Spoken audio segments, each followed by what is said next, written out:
Gaming is very different than it was 20, even 5 years ago. Ever since the advent of Steam Greenlight, games that may have otherwise been brushed to the side or barely given a second thought can get their bearings and make some legit money and jumpstart some careers. Like anything else, there is a fair amount of garbage that goes into Greenlight, and by a fair amount, I mean a lot. It might not be the most effective system, but it does allow indie developers to get their game on a big platform that may not have been possible before Greenlight. It's thanks to this that we've got games like Freedom Planet on both Steam and now Wii U. Freedom Planet has you playing as 3 different characters through a vast, colorful world clearly inspired by Sonic the Hedgehog in more ways than one. The story goes that a planet of furry creatures is invaded by a race of not-so-furry creatures in search of their Kingdom Stone. It's up to our heroes to stop the war between nations and save their planet from being destroyed. If you're a fan of pixel art, Freedom Planet is going to be right up your alley. Every stage is vibrant, with plenty of variety between each. Freedom Planet looks very similar to something one may have seen on the Saturn, 32X, or PlayStation, especially since it forgoes trying to stick to a 16-bit game and instead embraces pixel art as a whole. Thanks to this, Freedom Planet produces some very memorable stages with plenty of diverse enemies that are specific to each area. The animations for each character are very fluid and fairly expressive in-game, yet strangely limited in a lot of the cutscenes. For instance, when characters have to bow, it's just their down animations. This made sense in older games that had their limits, but for a title that seemed to spare nothing on the environments, it's strange that there aren't more cutscene-specific sprites for the main characters. Of course, this is more of a nitpick than anything else, but it absolutely sticks out. Similar to the art style, Freedom Planet goes beyond an attempt at nostalgia and does not lend itself to chiptunes. Instead, Galaxy Trail sprung for a more modern soundtrack, which fits right in with it being a Saturn or PlayStation game. While the music is good, I honestly can't think of a single track that stuck out to me. None of it was as memorable as the stages themselves, but it certainly wasn't bad either, just a bit average. Some of that indifference could also be due to me playing the game with sound off at times, however. And the reason for that comes down to the voice acting. It's pretty bad, and not like the so bad it's good, campy, fun kind of bad, just bad. That was totally awesome! Did you see that? You were like, take that! And I was like, pow, pow! While you can skip the cutscenes, the voices that play whenever you're attacking can get irritating. It's possible to shut them off, but only if you kill all the sound effects in the process. And if you're going to do that, you might as well just listen to the music here on YouTube.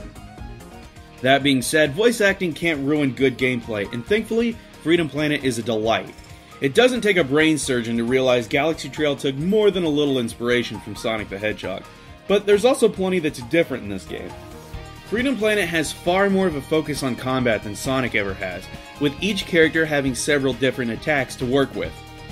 Most enemies also don't bite it after one hit, nor do any of the characters have attacks that involve jumping on enemies' heads like more classic platformers did.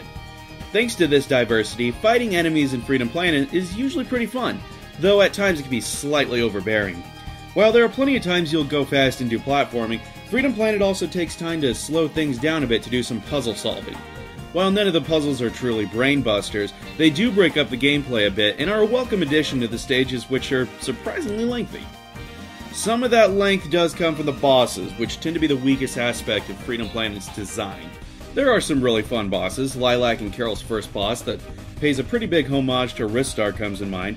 Otherwise though, a lot of the bosses, especially the mid-bosses, tend to drag a bit. Several of them have attacks that can feel almost impossible to avoid given the speed of the character you're using. And the difficulty per boss largely comes from which character you're playing as. Lilac, for instance, plays as a hybrid of Sonic and Rocket Knight, while Carol is much slower but can pick up gas cans to gain her motorcycle. Mila, on the other hand, is much weaker than either of them and uses shields and blocks to solve puzzles and attack enemies. Of the 3 initial characters, with more promised in the future, Carol was the one that I enjoyed playing the most. Though she's slower than Lilac, her bike is neat, and about the closest you'll get to this game having any attacks that are similar to Sonic. Plus, her ability to wall jump tends to make the levels a smidge easier as well, without getting rocketed all over the place. The flip side is what I was talking about originally, bosses. Lilac is essentially invincible when she uses her pseudo-boost attack, which is good for those times that projectiles feel nearly unavoidable or you need to move quickly. Carol can manage somewhat when she has her bike, but with or without it, she has to get a lot closer than Lilac and therefore risks damage. and since she's slow, she runs the gambit of getting hit and not being able to dodge as quickly. And Mila, I don't know, I just wasn't a fan at all. So there is a level of imbalance between the characters, but not to the point that it's going to seem unfair.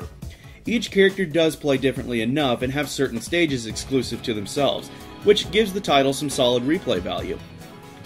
Freedom Planet has flaws, some bigger than others, Totally awesome! but far and away from it being a bad game. Although it may not be totally original, Freedom Planet does feel like much more than another nostalgia trip. In fact, Galaxy Trail have put together a stellar title that needs to be played, especially if you're a fan of platformers. Maybe next time, though, the text boxes can do all the talking.